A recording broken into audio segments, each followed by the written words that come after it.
Hey guys, how's it going? Jason's here. Our topic today is how to integrate ezdirect PBX and TE gateway.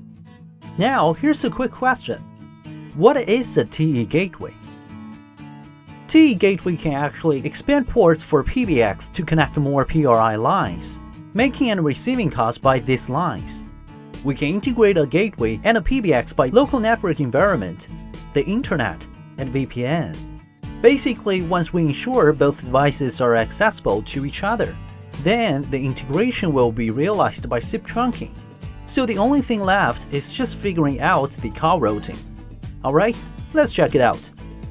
Taking this scenario as an example, EZ300 and TE100 have been deployed in the same local network environment. Both devices are assigned a specific private IP, so they are accessible to each other. Now our job is quite simple. Create a peer trunk between them directly. On the PBX side, add a new peer trunk to access the TE gateway. Enter TE100's private IP, save and apply the configuration. Don't forget to check the registration status and confirm the connection. Then, we turn to the TE gateway side. Go click on Gateway, create a trunk. Here we have three options: Account, Trunk, and Service Provider. They will apply to different scenarios.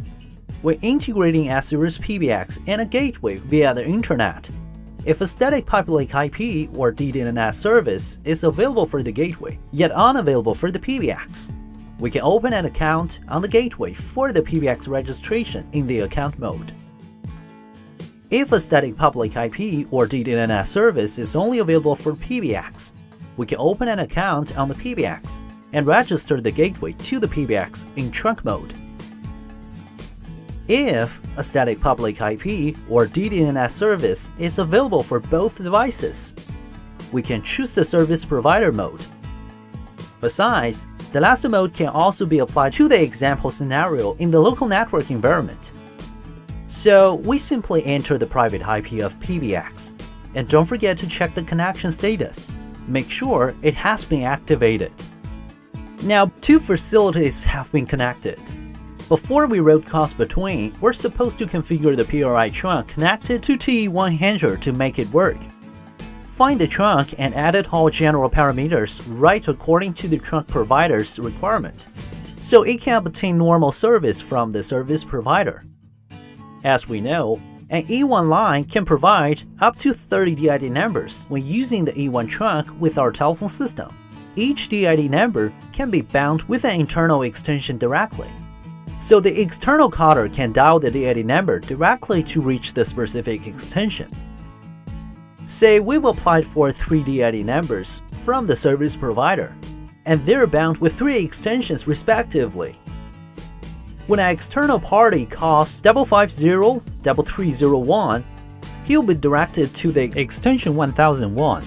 Conversely, if extension 1001 calls to an external number, the caller ID displayed to the called party will be 550-3301, as same as the DID number. Yet we call its DOD number, direct outward number. In the trunk settings, bind the 3 DOD numbers with the 3 extensions of the PBX. Then we need to configure the routing.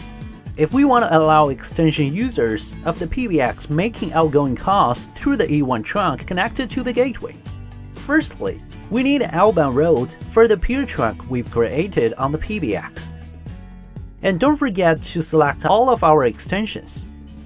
Now, all outgoing calls from the PBX will be sent to the gateway. The next step, turn to the gateway. Create an inbound route to direct calls from PBX to an E1 trunk. Find route list and add a new route. Enable the simple mode. We will allow all incoming calls from PBX to be sent out through the E1 trunk. However, we will see the advanced settings when the simple mode is disabled. For most of our cases, it's designed for limiting incoming calls from PBX or creating a more complicated route. Normally, the simple mode is enough for the basic daily communication. We simply choose Yes to allow all calls. And call comes in from choose the VoIP trunk we've created. In Send Call Through, choose E1 trunk. Save and apply all configurations.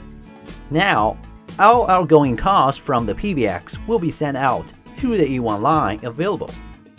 Conversely, if we want to have incoming calls to the E1 line reach specific extensions of the PBX, just route calls from the gateway to the PBX. Add a route on TE100. Calls from the E1 line will be sent through the VoIP trunk to the PBX. By the configuration, all incoming calls from the E1 trunk will be routed to the PBX. Now we jump in the PBX. Create an inbound route, set the DID number of the E1 trunk. Select the Pri Trunk and set the destination to the extension range. Save and apply all the configurations as usual. Now, external callers called to the 3 DID number will be connected to the 3 extension users respectively. Alright, it seems that we have a complete system to handle calls between our PBX and gateway. Just have a test. Hope you guys enjoyed this video. Don't forget to click on that subscribe button if you're not already. Check our online documents if you need more detailed information. And I will see you guys in the next one.